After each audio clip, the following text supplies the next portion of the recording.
day. We got one day to recognize working folks.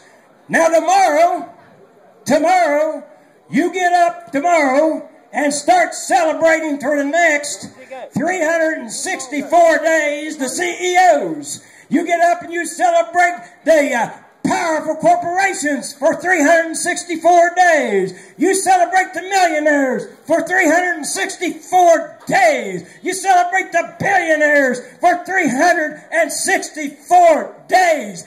I submit to you, it ought to be the other way around. We ought to be celebrating the working class 365 days a year because you built America.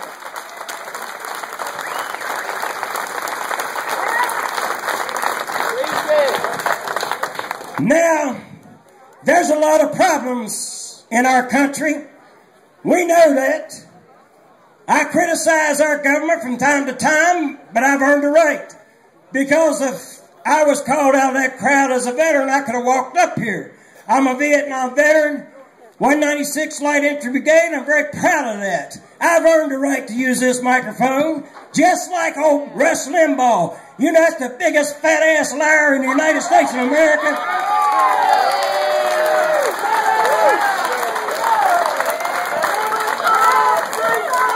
I didn't stutter, and I didn't swear. I didn't take God's name in vain. I just said he was the biggest fat-ass liar in the country because he is. Now I want you to pay attention for a second.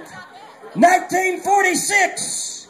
How many pensioners here were around in 1946? How many people remember 1946? Whenever John L. Lewis negotiated the health and retirement funds, he didn't bargain the health and retirement funds with the coal industry. Who did he bargain it with? He bargained it with the government. Who did he bargain it with? The government. The government. And old John L. said, these coal miners who are mining this coal, getting crippled up in these coal mines, and not having a future once they get hurt, not having a pension, their families not having health care, that ends this year. And he told the government, either cradle to grave health care or no more coal. And the United States government said, Mr. Lewis, where do we sign? We can't take this striking anymore. We can't take it anymore. We can't take it anymore.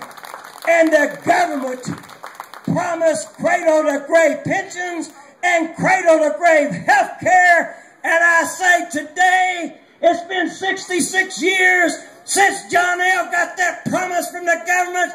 But in Boone County today, in Racine, West Virginia, we expect our government to keep their promise. And if they don't, we'll fight the government over this issue.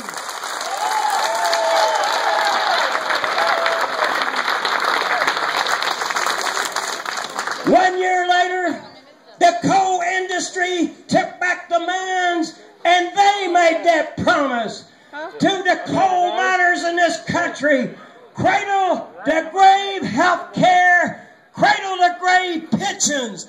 That promise was made by the coal industry. It was made by the government, and we stand here today, and we'll tell Peabody, we'll tell Patriot, we'll tell the coal industry, you're going to keep that promise to these pensioners. We're going to keep our health care. We're going to keep our pensions.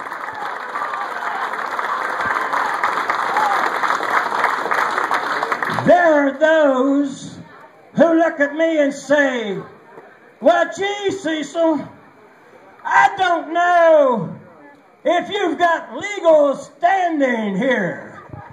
Let me submit something to you. I don't know about legal standing, but I know about moral standing. When you promise somebody in West Virginia, I'll see you on Saturday at 10 o'clock, you'll see them Saturday at 10 o'clock. When you say, I'll work on your car and get it running, you keep that promise.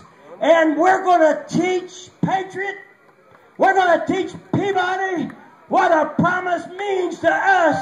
We'll make them keep this promise. And somebody says, well, gee, what are you going to do about it? I got a question for you. Now, what am I going to do about it? I'll be the first to jail, but I can't be the last to jail. I want you standing in a line behind me, because this is your health care. This is your pensions. And if I'll go to jail, you gotta go to jail. You gotta block the entrance to these coal mines. You gotta block the entrance to these big executive offices. You've gotta make a stand.